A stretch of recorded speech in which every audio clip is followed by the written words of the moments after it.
Hey, what's up, Solutioneers? Welcome back to the vlog. So today we're going to talk about bringing back the refillable bottle. Now, the beverage sector is one of the ripest sectors for reuse. Leaving out closed systems like reuse for on-site dining, more beverage reuse refill systems operate at scale than all other open systems like reuse for takeout and delivery or reuse for other consumer packaged goods. Virtually all of them use deposit return systems or DRS to ensure they get their bottles back. Now, the original mass market deposit return systems were created by beer, soda, and dairy companies to get their bottles back for washing and refilling. And the infrastructure they built of local distribution and washing hubs allowed virtually all commercial beverages sold in the United States to be sold in refillable bottles. Unfortunately, things started to change after World War II.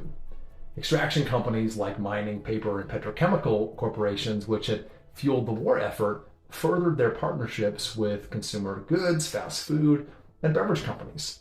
Big soda and beer brands shifted their packaging away from refillable glass to disposable aluminum and glass, as well as plastic containers for soft drinks and other non-alcoholic beverages.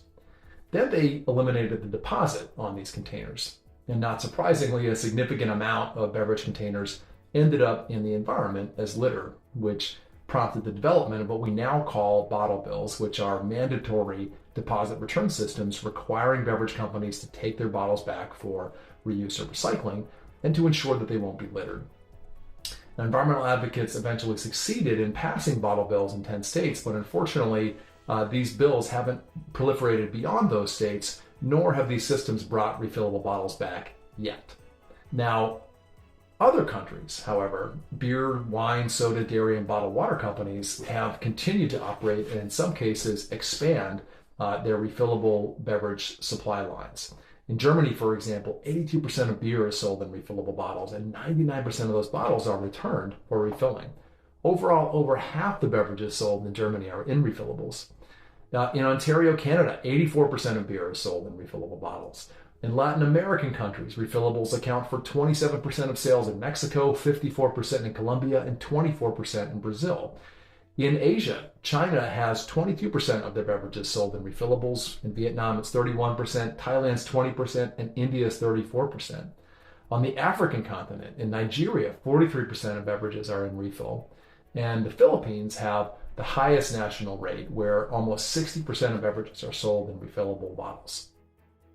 Brands also still reuse refillables around the world. Many individual beverage companies, as well as and especially mineral water and beer companies, they never actually shifted away from refillable to one-way containers. So, for example, the Beer Store, which is co-owned by Labatt Brewing and Molson Coors and Sleeman Breweries, began its refillable beer cooperative and deposit system in 1927. And since its inception, the company's recovered 75 billion beer bottles for refilling.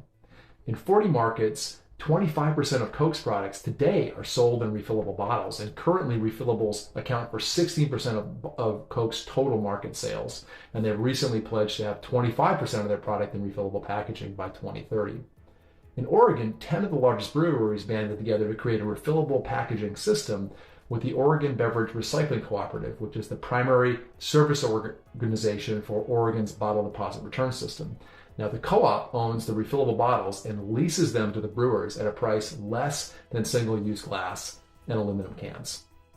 Now, let's talk materials. Now, refillable bottles are typically either made from glass or number one plastic, PET plastic. Some aluminum manufacturers are also beginning to make refillable bottles, although it's a small share of the market currently. Now, glass bottles can be reused up to 50 times, and PET bottles can be reused up to 25 times before they're retired and recycled. Now, with the environmental benefits, according to a comprehensive life cycle analysis of beverage packaging, the break-even point for reusable glass bottles and single-use glass bottles was reached after 2 cycles. After the third use, reusable glass bottles are already less impactful than single-use glass, PET, or aluminum cans. In terms of climate emissions, refillable glass bottles used 25 times and then recycled create 85% less climate emissions than single-use glass, 57% less than aluminum cans, and 70% less than single-use PET. And 93% less energy is consumed by a refillable bottle that can be reused 25 times as opposed to single-use bottles. In comparing refillable PET to single-use PET, refillable PET bottles can save up to 40% of the raw materials and 50% of the greenhouse gas emissions from the production of single-use plastic bottles. Lastly, when more beverages are sold in refillable bottles, the benefit to the ocean is amplified. Oceana estimates that just a 10% increase in the share of beverages sold in refillable bottles could result in a 22% decrease in marine plastic pollution, which would keep 4.5 to 7.5 billion bottles out of the ocean every year. Now let's talk about how these systems work. Now, beverage companies can either own their refillable bottles like Coca-Cola, or they can lease them from a service provider like the Oregon Brewers example. And once the consumer has finished their beverage, they can take advantage of different options to return the refillable bottle back to the brand. So, for example, in most states that have mandatory deposit return systems or bottle bills, the return to store method is the most popular. Consumers take their beverage containers to either a retailer or a redemption center where they can use reverse vending machines or have their bottles hand counted for a refund, or they could use bag drop technology. Now, it's also possible, although not as used widely, to have reusable packaging picked up from home by a service, which could be a logistics company or a curbside collection provider.